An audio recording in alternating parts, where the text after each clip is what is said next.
Siitä todennäköisesti lähdetään hakemaan näitä keltaisen rivistön. Mutu ampuu. Yleensä tuo muuri tuossa, joka pannaan tuohon puolustavan joukkueen muurin päätteeksi, niin sillä on tarkoitus hämätä maalivahtia. Ja jos vastustaja ei tee sitä, että panee heidän taakse vielä pelaaja, niin yleensä pelataan heitä kohti, he väistävät ja siitä menee sitten maalia kohti laukaus.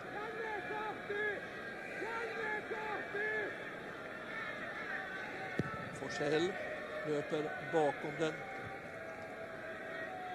rumänska backlinjen. Aika aktiivisesti antaa ohjeita penkiltä. Jannea kohti kuului käsky tuossa ennen kuin jääskeläisen maalipekki lähti ja se meni straffområdesgränsen. Karkasi sitten Romanialle Tamas. Moto igen, vinner bollen i höjden, men blir han väl avblåst. Ottaa aktiivisempaa otetta ja tässä tilanteessa se on varmasti omiaan lisäämään nuoren miehen itseluottamusta. Kallio. Aika ahtaisen aikaa, mutta hyvin Tainio pitää pallon omilla. Sitten lähtee Saarinen, mutta taustalta Tamas tulee ja ottaa pallon. Hypiä. Jeremenko tillbaka till Hypiä. På andra kanten Nyman. Forsell istället. Före honom Tamas.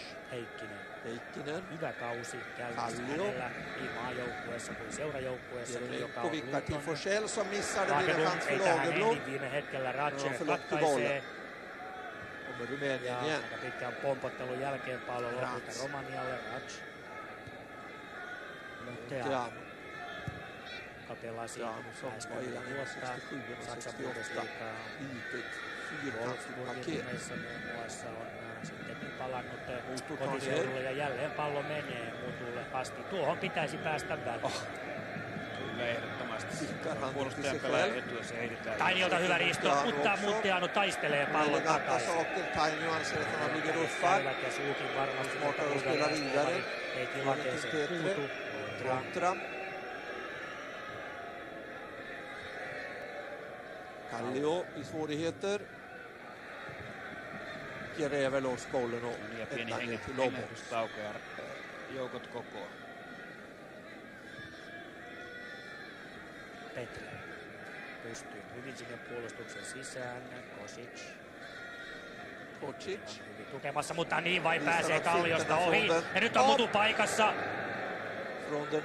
Nyman seuraavalta jälleen. Mutu pääsee palloon ensimmäisenä. Se oli vaaran paikka ja Jussi Jääskeläinen viuttoo. Kädet käyvät kuin tuuli myllyllä siellä. Ohjeita tulee puolustuslinjalle. Mutu on osoittanut vaarallisuutensa jo monta kertaa. Joo, toinen vaikeus, että Romania pelaa ihan leveällä, mutta sitten nämä kaksi hyökkääjää, niin ne pelaa aika vaikeasti toppareiden tontilla. Ja Markus Heikkinen ei pysty oikein auttamaan heitä toppareita, koska nämä pelaajat pelaa niin syvällä tuolla omassa hyökkäyksessä. Monteano antaa vasemmalta nämä oikealta nämä kulmapotkut. Nyt toinen 2-1 vastatilanne, Jääskeläinen tulee vastaan, peittää. Hilli pysyy mykkänä aivan oikein. Romanialaiset levittelevät käsiään. Turhaan Jenov olisi joutunut hyvin vieläkin tilanteen. Katsotaan me när det var en straffsituation här, kolla här kommer Mutu. Heittäytyy siinä ei mitään. Aivan turhaan. Niin Jääskeläinen tulee siihen jäljessä, mutta pallo on pelattu jo pois, joten tuomari ei kyllä tästä Jääskeläinen ei aja niin.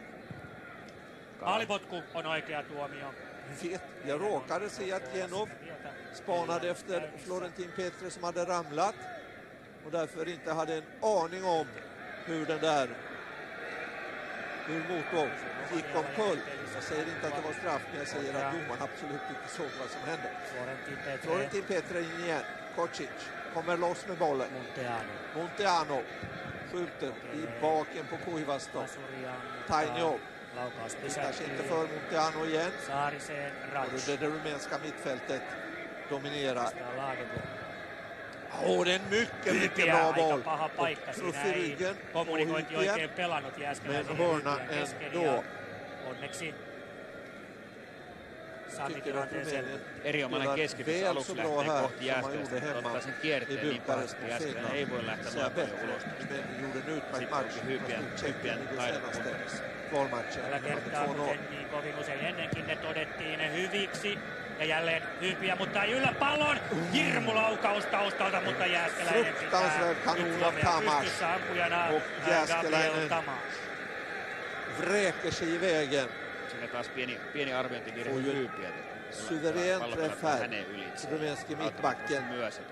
Mitt bland alla spelarna hittar bollen fram. Jääskeläinen on pysynyt lämpimänä ja se on tietenkin tärkeää. Till Jääskeläinen. Neljäs kulma Romanialle. Och det är bra hörna igen. Kallio men tilanteessa mukana, mutta romanialaispelaaja pallo kentältä ulos ja näin. Ja, han visar att det ligger en boll på nätet och den är ju närmast för Jääskeläinen att hämta. Det är bäst att hämta den.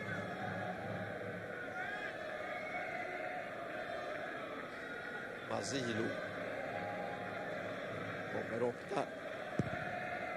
Suomella on alla siis komea 5-1 vielä. Kotivoitto Macedoniasta Tampereen Ratinassa pelatussa ottelussa silloin Mikael Forssell 3 maalia, Aleksei Jeremenko maali ja 3 syöttöä. Ja Romanialla edellinen peli siis Tšekkiä vastaan. Se päättyi kotikentällä 2 Adrian Mutun maalilla 2-0. Ja tuon voiton myötä Romania on edelleen tavoittelemassa jatkokarsinta paikkaa. Euroopan MM-karsinta lohkothan pelataan päätökseen tänään ja ensi keskiviikkona. Romanialle tämä on viimeinen ottelu. Voitto pitäisi toiveet siis hengissä, mutta se vaatisi sitten vielä se, että Tšekki häviää tänään Hollannille ja ensi keskiviikkona Suomelle. Aika ohkainen on Romanian toivo, mutta ainakin vielä toistaiseksi hengissä. Ei tosin nyt voimassa olevalla tuloksella. Ratch jälleen ylhäällä. Mielestäni paljon livattiin päätyrajan. Avustava Mikko on ylhäällä. Ollut jo pitkään. Jääskeläinen torjuu kerran. Ja pallo käy ylärimassakin. Nämä kaikki olivat ikään kuin turhaa sikäli, että avustava Mikko oli ollut ylhäällä jo hyvin pitkään. Jo täällä vasemmalta laidalta. Pallo kävi päätyrajan ulkopuolella. Joo, siitä tuli ainut mitä tilastoja jää, niin Jääskeläistä lämmitettiin jälleen kerran. Tämä tilanne lähti alkuunsa siitä, että taas oli hyökkääjäpelaaja vapaana pienen diagonaalin juoksun jälkeen. Ja nyt Eliskoski alkoi reagoimaan aika vahvasti tuossa penkillä tiukentaa miesvarttia. Ganska så färsk spelare, det här är bara hans 3:e landskamp. Det är trots allt en lite annan nivå den moldaviska ligan där hans klubb Sheriff Tiraspol gör ungefär som Forssell on jäänyt aika lailla vaille palloja nyt viimeisten minuuttien oikeastaan lähes ensimmäisen puolien aikana, kun jälleen tulee Romania, Mutu, Ratch ja Muteanu vielä vasemmalla. Tämä on se kolmikko, jonka ympärille Romanian peli nivoutuu. Över mittlinjen Rumänien. Nyman. Forssell pallo käy kädessä. Hans på Jeremenko, som Tjeno väljer att icke blåsa för. Forsellille, joka Forssell nickar ner till Tainio. Finland har inte haft särskilt många uppbyggda anfall. Ska det bli ett nu? Ja Romania katkaisee, mutta nyt on rivistä kultassa Lagerlund vetää Koiville ja kovaa ja käsi menee käsitaskulle. Suomellahan on se tilanne, että meillä on usealla miehellä kortti alla. Ja jos tässä tulee lisää, niin silloin sekkiottelu jää pelaamatta. Muistini mukaan Lagerlundilla ei vielä korttia ole. Välttämättä tuo tilanne ei ollut niin kova, mutta kun tuomari vihelsi Biille ja hän huomasi, että siitä olisi vastaanottoa, hänen ei olisi pitänytkään viheltää, niin hänen täytyy sitten reagoida sillä varoituksella. Tässä Lagerlund oli jo pikkusen tuossa sijaiskärjellä. Tuo tilanne ei ollut niin kova kuin mitä antaa aihetta osata. 10 minuuttia ottelun ensimmäistä puoliaikaa vielä jäljellä ja Olympiastadionilla käynnissä varsin viihdyttävä ottelu. Suomi-Romania, vaikka maaleja ei olla nähty, niin tilanteita kylläkin. Harmi paikka, että viimeisen 15-20 minuutin aikana ne tilanteet ovat tulleet pääosin Suomen maalilla. Muteanu, Ratch jälleen nousussa, nyt mennään Mutun kautta.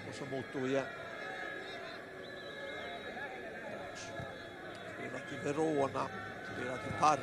Molemmat joukkueet tietyllä tavalla pelaa taitojalkapalloa. Nyt kun Romania avaa, niin siellä on pakit ihan leveällä, koko kenttä on käytössä. Kaikki perustuu hyvin syöttelyihin, pallottoman pelaajan liikkeisiin. Ja tietyllä tavalla myös Suomen peli on taitopeliä, koska vaikka Suomi joutuu vetäytymään, niin nuo hyökkäykset, mitä Suomi tekee, niin se aika monta syöttöä. Se vaatii kyllä taitavia suorituksia.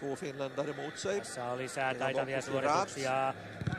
Mutu pudottaa Ratchille, joka siirto itselle eteen oli niin pitkä, että Lagerblom pääsi kuin pääsikin väliin. Power Pekka, niin kuin miehen lempinimi Bremenissä kuuluu, pääsi siirtymään oivaan aikaan Werder Bremenin toisessa kaudella, kun Bremen voitti Bundesliigan mestaruuden. Silloin vastuuta tuli jonkun verran. Tämän kauden aikana minuutit ovat jääneet harmillisen vähin.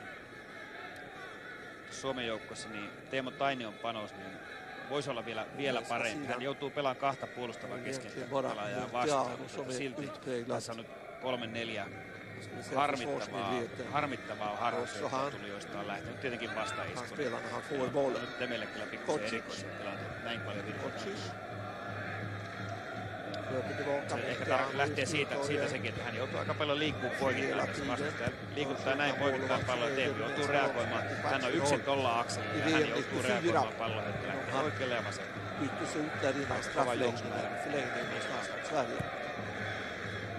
Men han var med i en av de bästa VM-matcher jag har sett.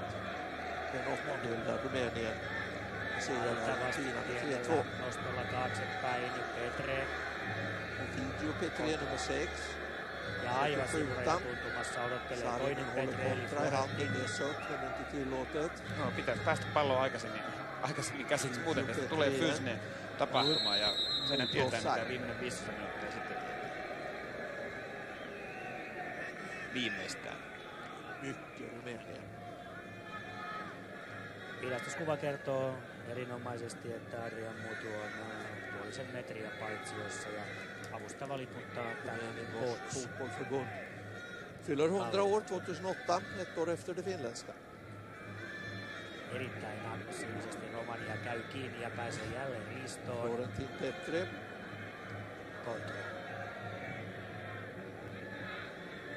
Nyman pekar på Jääskeläinen att komma ut. Gör inte Jääskeläinen och får Nyman ja itseluottamustakin löytyy. Pelaa pienellä kosketuksella pallon yli Mutun, joka jatkotilanteessa rikkoo vapaa potku Suomen. Den där trikoloren, den hämtar alltså sina färger från de 3 regionerna Transylvanien, Moldavien och Valakiet. Sitten kuitenkin kroppansa pani tuohon, mutta går tillbaka. Tietyllä tavalla sitten vaan vielä härskimmin käyttää omaa vartalonsa voimaa.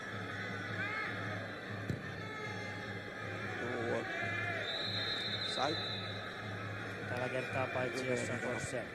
Uppror mot ottomanska väldigt och den här färgkombinationen började användas som tecken. Yhtiö taakse haetaan ja siinä myös ehtii ja siinä Tilkun antaa Anton Genova tästä. Jussi Jääskeläinen tulee ja siitä nousee sitten vielä kortti, kun Jääskeläinen käy tilanteessa.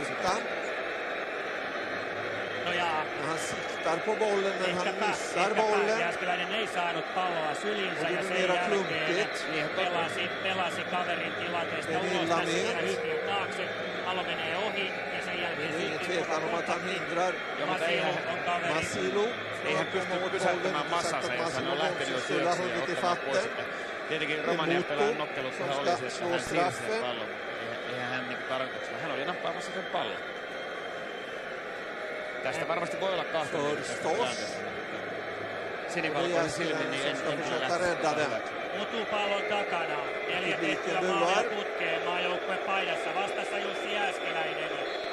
Stadionin yleisö reagoi totta kai voimakkaasti. Näin lähtee Mutu. Och Mutu rullar in 1-0. Jääskeläinen är vid fel stolpe. Rumänien har tagit en välförtjänt ledning i matchens 42 minut, eller i slutet på den 41. Men sättet på vilket den målchansen tillkom och fick den straffläggningen, den straffen. Romania johtaa 5 minuuttia. Diskutera. Niin, Romania on nyt vienyt tätä peliä ja olennaista on nyt, että millä tavalla se tulee muuttamaan tätä peliä, mutta Suomen joka tapauksessa täytyy nyt lähteä muuttamaan, koska tuolla pelityylillä, mitä ollaan pelattu, niin olisi voitu ehkä kestää tämä peli. Mutta nyt kun se vastaisku on tullut, niin jotain täytyy tapahtua. Me joudutaan liikaa liikkeelle tuossa keskialueella ja vastustajan hyökkäät saa liian helposti palloa. Tähän täytyy saada aktiivisuutta tai ryhmitystä hieman tuohon keskialueelle lisää. dubiös straffspark. Den går rakt genom det finländska försvaret. Kallio bryter genom att använda sig av det fullaste kroppsdel. Florentin Petri och så kommer Kallio igen. Och Kallio får ut en fot och Petri som inte har samma räckvidd. Vare sig tassar eller fötter som Toni Kallio. Har ingen chans i närkamp med den gänglige finländare. Männen rullar boll, men rullar så illa att Finland får inkast istället. Nyman mot Forsell som tar ner och som naturligtvis ska ha en frispark där. Forsellia rikotaan, rikkojana Ovidiu Petre. Pitsurkka ei rasande nere vid sin kannattaa myös muistaa, että jos rankkari tulee tietyllä tavalla hetkisesti toiseen päähän, se saattaa tulla, tuomari on ihminen, se saattaa tulla toiseen päähän samalla tavalla. Hyökkäjiltähän tämä ei niin kuin vie ollenkaan energiaa pois, lisää vaan. Väldigt långt till mål. Apapottu Suomelle kaukaa yli 30 metristä. Jeremenko juniorilla on kyllä hevosen pottu, mutta sitä mikä on miehen ratkaisu näiltä etäisyyksiltä 8 karsilla maalia. Siis tehtyä 19 pelissä. Vauhti on sen oloinen, että suora veto tulee. Driver han den där bollen och över ribban. Lecce har ju bytt tränare redan den här säsongen, bytte inför den här säsongen, har bytt på nytt. Men Jeremenkos öde är detsamma som tidigare. Han har ännu aldrig spelat en hel match för Lecce. Han har varit på planen 31 gånger under sina två säsonger, är det inte det ännu lite. Han har startat 7 matcher, han har kommit in som avbytare 24 gånger. Han har aldrig spelat längre, 81 minuter. Ja aivan turha vihellys, koska pallo oli meillä. Ypiä dreller med bollen. Rumänerna kommer igen, Kocic. Leikkaa keskelle ja osoittelee, että tänne näin. Ja hyvin hän oli paikoilla, onneksi Kallio kurottaa päänsä väliin. Aika hyviä on nämä Romanian laitapelaat keskipalloilla. Se on vaikeaa varsin vahvalla kierteellä ja voimalla tulee vielä palloa. Se vaatii Vi ska snart se, vi kommer nog inte att ha några fasansfulla toisin kuin oletin, Romania tässä kohtaa ole mitenkään puolustuskannalle vetäytynyt päinvastoin. Se on johtomaalin jälkeenkin pyrkinyt aktiivisesti vallankin vastaiskuihin. Nyt jo 5. kulmapotku. Montianosen alkaa antaa Hyypiä tilanteessa vahvana. Heikkinen. Nickar, Heikkinen bryter. Forsell tar emot aika yksin, mutta Jeremenko junior kommer loss. Joka myöhäiseen jää tämä syöttö menee Jeremenkolle Saarinen. Tälle pallo tuleekin. Tällä hetkellä ketään. Vapaa potku kuitenkin Suomelle. Aivan ottelussa puolien hetkillä. Saman tien kello käy jo sitten lisäaikaa. Tämä vapaa potku ehditään kuitenkin vallan hyvin antaa. Janne Saarinen on ollut ehkä näkyvin suomalaisten. Väldigt bokstavligen läge. Jenov näyttää, että Robot ut och skäller. Florentin Petri och Montiano, så backar han in. Nu kommer en verkligen inskruvare, tror jag vi kan säga. Gör det. Den nickas undan. Här är Nyman. Lyfter tillbaka. Då är åtminstone Kallio på väg ut på offsiden. Jatkamaan, hänet vedetään nurin ja jälleen Suomelle vapaa potku. Nyt on sitten Jeremenko juniorin paikka. Ai, siinä oli hyvä nopea yritys tai ajatus. Siinä Forsell ja Lagerblom meinasivat lähteä pelaamaan tuon pelin, mutta yksi puolusteista reagoivat tilanteeseen. He olisivat pelanneet itsensä täysin vapaasti läpi. Selkeästi tulee siinä kylkeen Ovidiu Petre, ei ole edes ajatusta kontrollata palloa. Hypiä kontaktilla Nurmetin kautta jatkamaan ja nyt sitten komennellaan Muuria sopivaan kohtaan. Tämä kestää ikuisuuden, se on selvä. Saarinen etualalla numero 3, vasenjalkainen vaihtoehto. Jeremenko junior toinen vaihtoehto ja hän on näiltä etäisyyksiltä. Näiltä paikoilta ei monta maalia hakee nytkin, mutta pallo menee suoraan muuriin ja jatkolaukaus. Och så inspark. Och därmed får nog inte Finland några fler chanser den här halvleken. Utan rumänerna kan gå in till pausdrickat med sin 1-0-ledning i behåll. Tamas spelar ut i Rats och det är det sista som händer i den första halvleken. Det är ledning för gästerna med 1-0. Niin, muutosta täytyy varmaan tulla, kun ollaan häviöllä ja Romania pääsee avaamaan